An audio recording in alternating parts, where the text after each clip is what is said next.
Hello everyone, welcome to my YouTube channel. আজকের থেকে আমরা এই চ্যানেলে বিভিন্ন আয়ুর্বেদিক বিষয়ক তথ্য আপনাদের কাছে পৌঁছে দেব। আজকে আমাদের প্রথম টপিক হলো নিম পাতা। নিম পাতা চর্মরোগের পাশাপাশি বিভিন্ন রোগ সারাতে আমাদের সাহায্য করে। তাই আজকে নিম পাতা কখন কিভাবে খেতে হবে সেটা নিয়ে আমরা আজকের এই ভিডিওতে আলোচনা করব।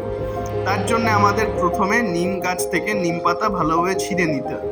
ছিঁড়ে নেওয়ার পর সেটিকে ভালোভাবে ধুতে হবে। যতক্ষণ না পর্যন্ত ভালোভাবে না ধুয়ে ততক্ষণ ধুতে হবে। তারপরে সেটিকে ভালোভাবে বেটে নিতে হবে।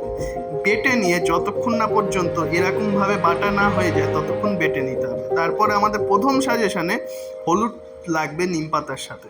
তার জন্য হলুদটাকে ভালোভাবে ছাড়িয়ে নিয়ে সেটিকে কুচি কুচি করে কেটে বেটে নিতে হবে। তারপর প্রতিদিন সকালবেলা হলুদের এই রসের সাথে এক চামচ নিম পাতার রস আর 1 চামচ হলুদের রস মিশিয়ে খেলে রক্ত পরিষ্কার হবে এবং চোখের দৃষ্টি প্রখর হবে। তারপরে হলুদ বেটে এরকমভাবে প্রতিদিন সকালবেলা খেলে আমাশা ও কৃমি হবে না আমাদের শরীরে। তারপরে আমাদের থার্ড সাজেশন হলো মাসে অন্তত 2 বার নিম পাতাকে ভালোভাবে বেটে সারা গায়ে মাখা। এর ফলে আমাদের গায়ের বিভিন্ন জীবাণু নাশ হবে।